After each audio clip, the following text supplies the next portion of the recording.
We are back on Morning Line. It is our final segment this morning. If you'd like to join in the conversation, we've got the phone lines open. Bob Mendes and Steve Glover are with us, both Metro Councilmen at large, in anticipation of the new mayor being sworn in this weekend, and then getting about the business of Metro budget and all that. I wondered, fellas, it's interesting to me. I don't get down there as often, but I mean, just walking downtown week to week. When's the last time? I know you do, but just going downtown for lunch or whatever it is and walking around and saying, that wasn't there last week, or there's another crane there. It still baffles me. And I've lived here about 20 years and been around the downtown and all of that, and how much it's changed, but continues to change. Well, I almost don't recognize some areas I used to know.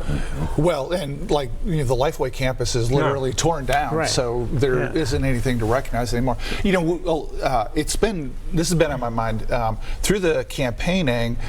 All the talk has been like the growth was past tense in the rearview mirror, but I think we'll look back at this time, and this right now will have been the beginning of the most intense growth. When you look at Nashville Yards, where Lifeway campus was, and the east bank of the river, if we hit fast forward for another 5 years, what we think of as recognizable today will again be unrecognizable. It's astonishing. It is. And so you think the growth, I mean, everyone keeps wondering, when's it going to slow a little bit one way or the other? Not necessarily that you hope for it, though. I wouldn't mind seeing a few fewer cranes up there. I don't know. What do you think? Well, I think the yield curve has inverted several times over the last several months, and that typically will give you a signal of a recession. Now, I realize we don't think that we're capable of having a recession in Nashville, but I lived through it. I was chair of budget and finance on the school board when our big one hit, and we managed it, and and it's challenging. So for me, I don't think we're prepared for that. I think we're foolish not to be prepared for that, because the balloon goes up, but it also comes down. And one of the things that scares me, and look, I'm not saying it in a negative way. Councilman Mendes and I, and what I was telling you during the break, I have the utmost respect for Councilman Mendes, Chair Mendes, because look, he does spend a lot of time, and I think he knows, so do I. Just because we look at things differently doesn't mean that we are not both committed to trying to find the answer and to work on behalf of the taxpayers. I mean, I know where I am, I know where he is on that piece of it. I don't mean to speak for you. I totally agree about the not being prepared for a recession. Right. Historically, Nashville gets into recessions later, comes out sooner, because we've got the demographics of a lot of people continuing to move here. And what I do professionally is I help reorganize companies in financial distress. And so my practice is actually pretty attuned to when a recession is starting, because I get a pickup in business from companies in distress. And we got out of the last recession, 08, 09, by spending. That's the same thing the federal government did. That's the same thing the federal government did in the Great Recession. Having government spending in a downturn is a smart thing to do. On an upturn, you have to cash in and refill the coffers, and that's what we're woefully not ready for right now. I think the growth is happening because of momentum, and will continue for some time just off of the momentum. But the city government has to use these good times to get itself well situated for the downturn. What I've seen professionally is when developers have cratered during a recession, it's because they're not adequately capitalized. They don't have enough money in savings. So when there's a blip on interest rates or there's fewer buyers, they didn't have a reserve and they're screwed. And we've got the government version of that, where we're running full blast, full spend, no savings, no cashing in on the upturn, the good times, no replenishing our reserves. So if we get a blip on the economy, we are not, just as Councilman Glover said, we are not prepared for that right now, and that's a mistake that I've been talking about for a few years, and I know Councilman Glover has too.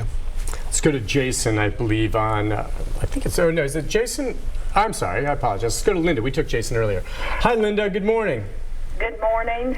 I want to thank Mr. Mendes and Mr. Glover for their service to the city.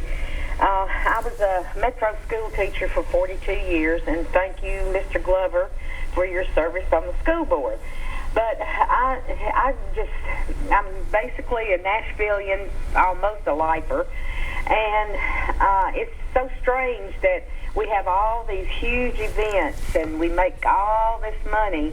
Where is all that money supposedly going? I just wish we had more transparency in how the Metro uses some of these funds that we're supposed to be making, and we have more and more and more big events like the draft and all, when we supposedly made money on that, and where does all that go? And I do also have concerns about the oversight board and their inability to receive some things that they need for their discussions. And I'll leave it at that and see what y'all have to say. Thank you, ma'am, for your call. Yeah, that's what a lot of people outside looking in like, wait a second, the draft, they brought in big bucks, that's all we heard. Well, what happened to that money? Well, I think Steve and I would both agree with her about the transparency issue. You know, it's not very sexy or interesting, but I think the single biggest accomplishment that I had in the first 4 years in office was a series of financial transparency for tax increment financing bills that Steve was a co-sponsor on every last one of them. And it took 10, 15, 20 years of not super transparency to get tax increment financing where it is today. And with what we passed at the end of last term, it's going to take 4, 5, 6 years more work to get to a broader level of transparency. But it is one of my highest goals for this next 4 years to continue to layer on much more dramatic financial transparency on economic incentives, because these questions about where does the money go are polluted and bogged down by the fact that the city has never, there's no piece of paper you can find that says what we want to incentivize with economic incentives for business. There's no study that shows what the benefits are, and there's nothing that would resemble transparency about what did we pay and what did we get. And hopefully with the legislation we co-sponsored last term, we can get there in another few years. It's just amazing something like that didn't exist. I mean, don't you want to know that? That seems like just standard. I mean, I know you can't run government exactly like a business. There are other concerns, but I mean, we don't have to be that far apart. Exactly. Any good business that doesn't Right. do that is going to go bankrupt. Well, I mean, this is the most optimistic spin I can put on it. I hear you. The most optimistic spin is there was a game plan circa mid-90s to reinvent downtown, and the city was substantially smaller, and the number of players involved was substantially smaller.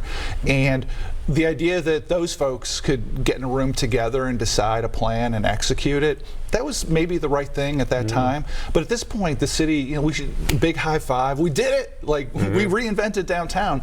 But now we need to take that playbook and its relative lack of transparency, close it, put it on a shelf, and have a new playbook for the city that we are today, which requires substantially more transparency. Yeah, and let me say this. I think one thing that's extremely vital right now is the conversation he and I are having, because the people of Nashville elected him to be at large. They elected me to be at large.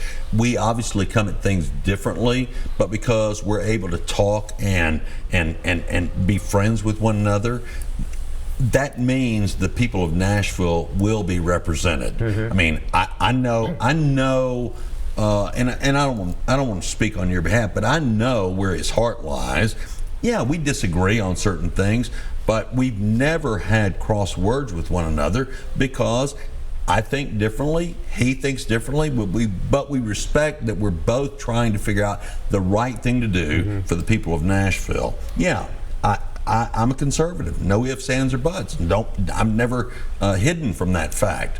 But I would like to think the people of Nashville actually have a very good front line, front row, whatever you want to call it, in that we've got a very diverse group in the first 5 seats there that hopefully will be able to work collectively to represent the city, because I mean, just like myself, Councilman Mendes, Chair Mendes, has been elected by the city to represent the city.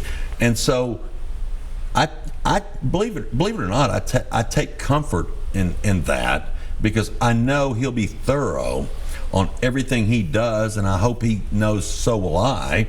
And even though we may not come to the same conclusion, I do believe our conclusion will always be, collectively, we want to make sure we protect the people of Nashville. Yeah, you guys have that common goal. There's a tough road ahead for the new mayor and for you two. But you know what? If there's reason for optimism for me, actually, just sitting here listening to you two, you don't see this as much in politics anymore, is that you can have two people that have completely different opinions on a lot of things, even though I know you guys have your agreements, and yet you can be civil and talk it out. And maybe at some point, find a compromise if you can't completely agree with each other on that. And you just don't see that anymore. And I don't know if that's unique. And I hope that's contagious among all of the members of the at-large group, as well as the rest of the council, because that's really what it's going to have to take to some degree. At least an open-mindedness, and maybe the willing, just that you two can sit here and be civil. And I do believe you generally do both like each other, but you have a different point of view of things. Right. Yeah. I think local government is the last bastion I was about to say that. Nonpartisan. I don't see this happening in D.C., but I wish it would. Yeah. And at one time it did. I just hope it doesn't go away. So, we're lucky to have you two representing. I appreciate you both. No problem. Thanks a lot. It is a pleasure. Thank you, sir. Thank you both. And